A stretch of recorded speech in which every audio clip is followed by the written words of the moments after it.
Magandang buhay mga katiyats. Ang ating episode ngayon ay tungkol sa Federal Reserve Notes ng Amerika. Ito yung tinatawag na gold certificate na dito daw na itago ng Hapon sa kasulok-sulukan ng Pilipinas. At ang halaga nito ay 26 billion pesos. Kaya hindi lang gold bars, hindi lang gemstones, hindi lang diamonds ang Yamashita Treasures. Treasure din ang isang ito, ang tinatawag na US Federal Reserve na mga pera na napakalaki ng halaga ng bawat papel.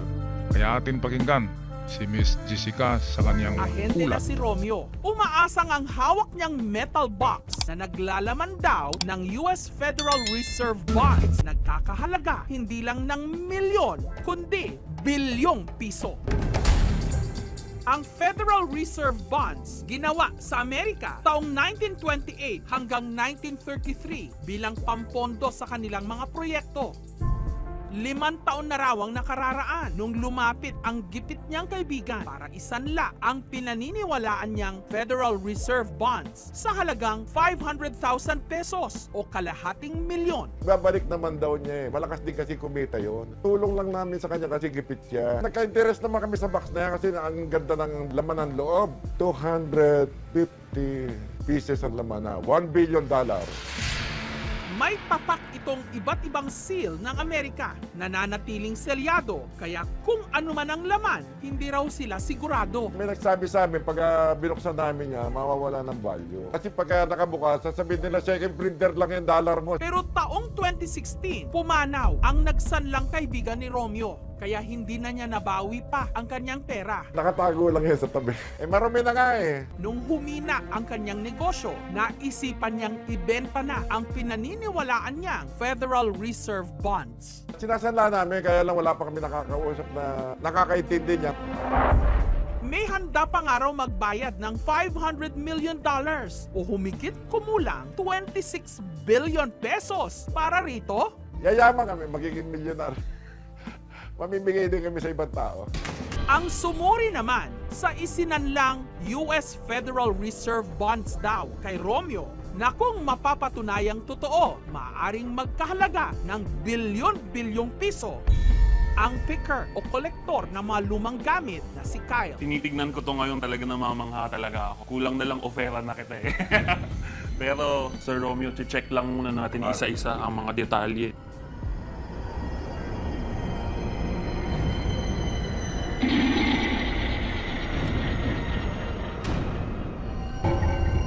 Sir Romeo, base sa aking assessment, no, pasok siya sa aging nitong case mo.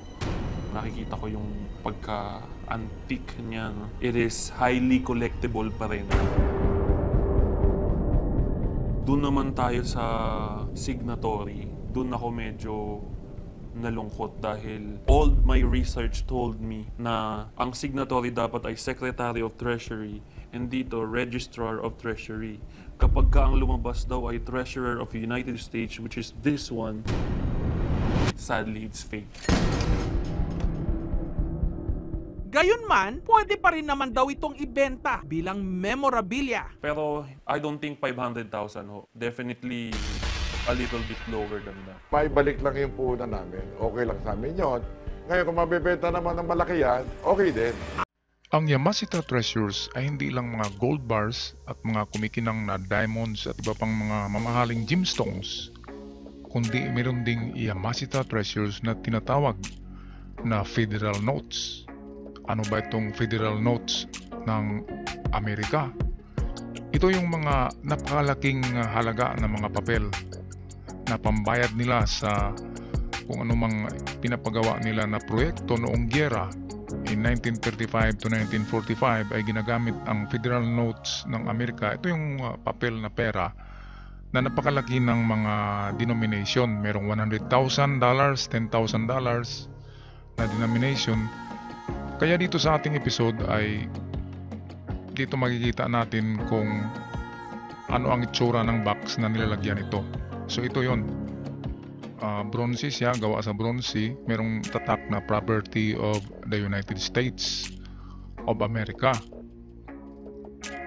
Federal Reserve. Ang ano na yan, ang pera na yan ay hindi yan nag-circulate sa Amerika noong 1940s. Yan ay ginagamit lang ng federal government mismo, exclusive na parang chike na pangbayad nila sa mga proyekto. Example, meron silang pinagawa na aircraft carrier or mga barko or mga bagong mga armas. Yan ang ibinabayad nila, yung tinatawag na gold certificate na papel. At ang nagprintan yan ay ang Morgan Company. Kaya merong tatak yan na JP Morgan. Ang Morgan ang gumagawa niyan sa Amerika.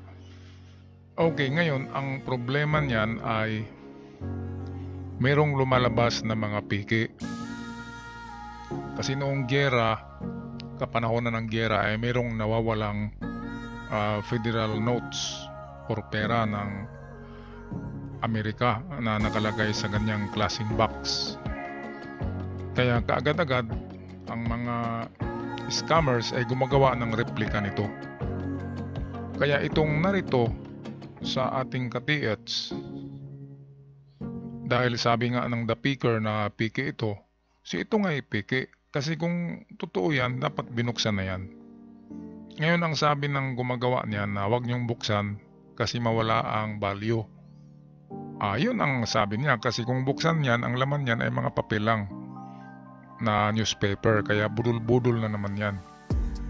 Ang maganda lang dito ay maganda talaga ang pagkagawa ng mga letra. Kaya mapaniwala ka talaga, mantakin mo yung pagprenda nito ay 500,000 pesos. Ang nagprenda niyan, kasama yon sa budol-budol na grupo ang nagprenda sa kanya. Kasi magaling mag-sell stock. At alam niya na mayaman yung pinagprindahan niya, kaya tinanggap na 500,000 ang pagprenda niyan, na kung tingnan mo ang halaga siguro niyan ay nasa 10,000 pesos lang yan ang paggawa ng bronze na box, at saka lagyan mo ng engraves ng mga letra. Kaya napakaganda, napakagaling ng gumawa niyan. At alam niyo ba, dito lang yan sa Mindanao ginagawa. Merong grupo noon na tinatawag ASEAN Connection. Sindikato yun sa buong Asia. Ang mga membro niyan ay Chinese, merong iba't iba pang citizens ng Asia. Basta't yung halo-halo yun ng mga citizens. At dito nila nilalagay sa Pilipinas ang mga counterfeit or mga peke na ganyan. At nagprinta din sila ng peking Morgan dollar bills na merong 10,000 at 100,000 dollars. At yan ay pinalabas noong 1935 ng Amerika ang ganyang mga pera. Okay, tingnan natin ang example ng pirang yan. Okay, so ito yung yan, ang presidente niyan ng Amerika ay ang nakatatak diyan ay si Wilson Woodrow. Isang president ng Amerika yan na hindi na narinig, never heard president sa history, si Wilson Woodrow. Okay, nakita nyo, ni-research ko na ito mga ka-TH, ay totoo talaga na nag-release ang Treasury ng Amerika ng ganitong halaga na paper notes na 100. Ilang milyon ba yan? $100,000. Sa ang 30,000 is 1 million, so merong 4 million pesos ang bawat papel. Mantakin nyo yan.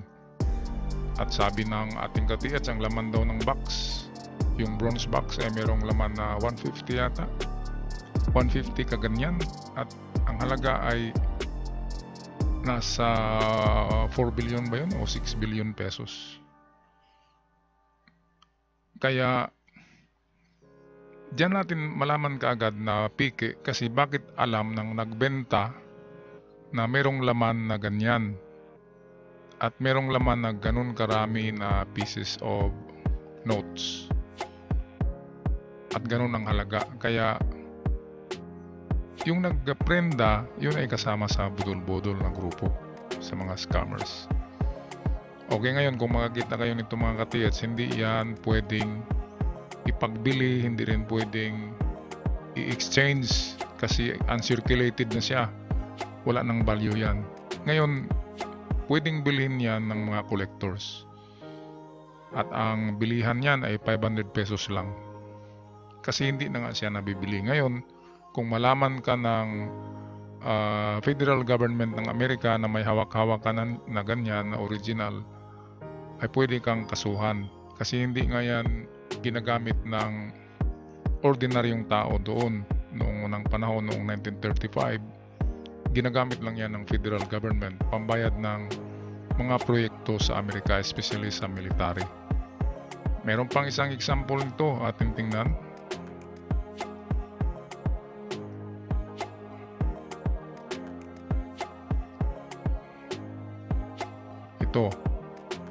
Ito yung isa na pinalabas din nila in 1934.